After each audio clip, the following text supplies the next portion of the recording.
여러분 안녕하세요. 오늘 우리가 함께 살펴볼 자료, 이거 진짜 흥미롭습니다. 깊이 생각하게 만드는 주제거든요. 자, 거두절미하고 바로 시작해 볼까요? 잠시 눈을 감고 이렇게 한번 상상해 보세요. 만약 오늘이 내가 이 세상을 떠나는 마지막 날이라면 어떨까요? 자료의 서두에서 던지는 질문이 꽤나 묵직하죠? 당장 다음 주에 우리가 이 세상에 없다고 쳤을 때 우리 아이들은 과연 무엇을 붙잡고 살아가게 될까요? 어떤 가치관이 아이들의 인생을 든든하게 지켜주는 닻이 되어줄까요?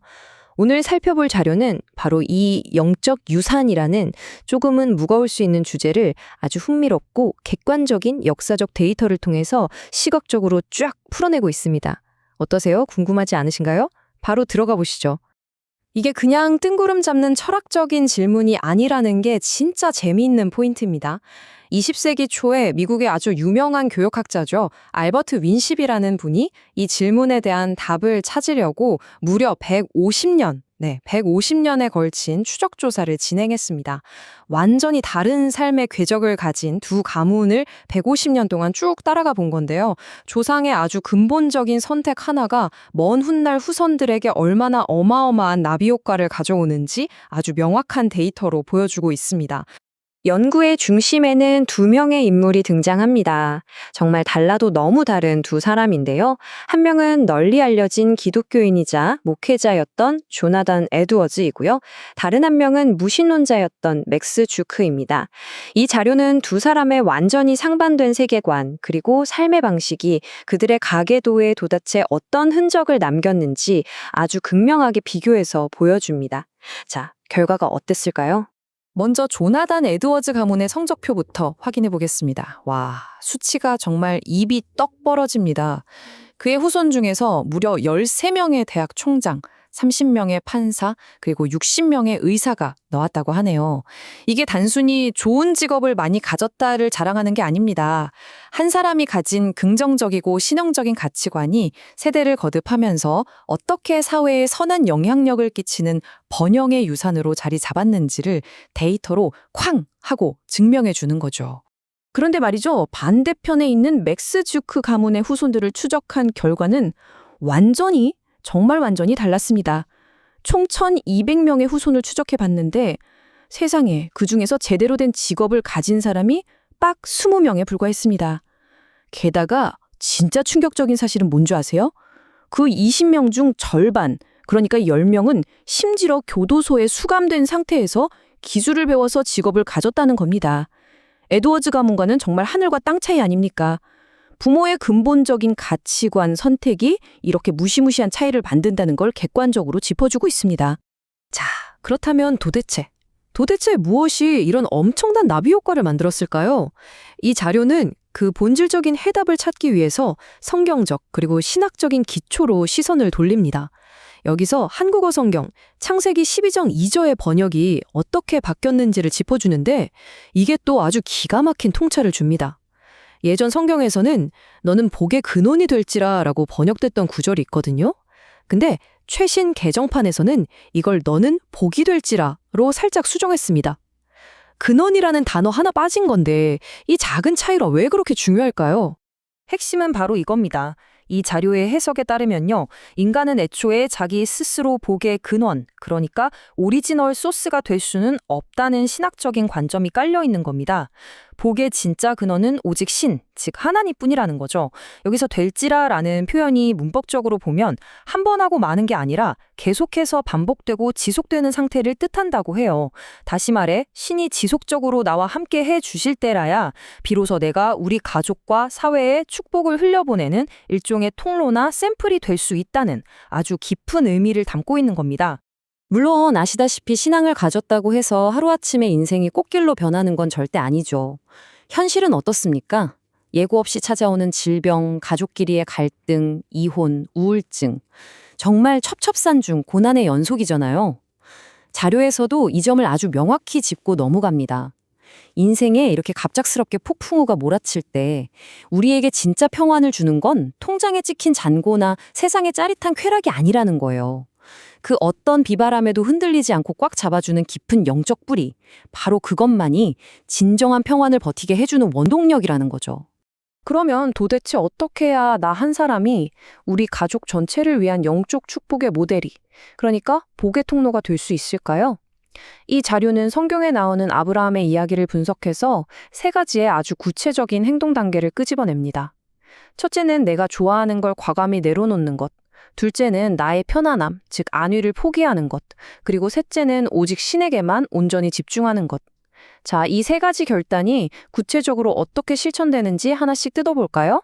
첫 번째 결단은 바로 내가 좋아하고 푹 빠져 있는 익숙한 것들을 내려놓는 것입니다. 아브라함은 당시 최고로 힙하고 발전했던 문명도시 우루, 그리고 친척들이 다 모여 살던 제2의 고향 하란을 떠나라는 명령을 받게 되는데요. 여러분, 이게 그냥 이제 다른 동네로 이사 가야겠다 수준의 가벼운 이야기가 절대 아닙니다. 한번 머릿속으로 그려보세요. 높고 튼튼한 성벽으로 둘러싸여서 인프라가 빵빵하게 갖춰진 도시에서의 편안한 삶이 있습니다. 반면에 당장 내일 무슨 일이 터질지 모르는 낯선 미지의 땅, 가나안이 있어요. 이 자료는 아브라함이 가나안을 향해 발걸음을 뗀 것을 두고 나의 개인적인 취향이나 선호도를 우상으로 만들지 않기 위해 치른 엄청난 희생이라고 해석합니다. 내 입맛에 맞는 편안함 대신 눈에 보이지 않는 묵직한 구루심을 선택했다는 뜻이죠. 자, 이어서 두 번째 결단은 나의 편안함과 든든한 보호막을 훌훌 벗어던지는 것입니다. 내 고향을 떠난다는 건 그 시대에는 곧 언제 죽을지 모르는 나그네의 삶을 살겠다는 뜻이거든요. 이 자료의 원문을 보면 이걸 길고 험악한 세월을 견디는 것, 완전한 무방비 상태에 나를 던져놓는 것으로 표현하고 있어요. 안전한 울타리를 떠나서 남들에게 조롱받거나 목숨이 위태로울 수도 있는 진짜 아찔하고 취약한 상태를 기꺼이 껴안았다는 겁니다. 여기서 이 자료가 던지는 진짜 핵심적인 통찰이 훅 치고 들어옵니다. 아니, 누가 미쳤다고 굳이 이런 고난을 사서 하겠습니까? 하지만 자료는 이렇게 분석합니다. 아브라함처럼 신앙의 1세대가 되어서 그 고난과 수모를 묵묵히 견뎌내는 결단이 있었기 때문에 결국 그 한 사람을 통로로 삼아서 온 가족, 더 나아가 후손 전체가 구원이라는 어마어마한 영적 유산을 누리게 되었다는 거죠. 다시 말해 첫 세대의 뼈를 깎는 희생이 훗날 자손들이 따먹을 축복의 씨앗이 되어주었다는 얘기입니다. 마지막 세 번째 결단은 바로 내 모든 시선과 초점을 온전히 신에게만 고정하는 것입니다. 아브라함이 하란에서 가나안까지 걸어간 거리가 대략 700km가 넘는다고 해요. 상상이 되시나요? 그 까마득하고 메마른 길을 걸어가면서 주변에 널려있는 세상의 화려한 유혹이나 달콤한 신기로에 한눈 팔지 않을 수 있었던 비결. 그건 바로 눈에 보이지 않는 약속 하나만을 죽어라 믿고 나아가는 절대적인 집중력이 있었기 때문이라고 자료는 짚어줍니다. 자, 이제 이 자료는 분위기를 살짝 바꿔서 우리 피부에 확 와닿는 조금은 가슴 아픈 현실적인 일화 하나를 소개합니다. 임종을 눈앞에 둔 어느 교회 장로님이 담임 목사님께 눈물로 고백한 인생 최대의 후회 세 가지인데요. 들어보시죠. 첫째, 자녀들 앞에서 내가 무릎 꿇고 간절히 기도하는 뒷모습을 보여주지 못한 것.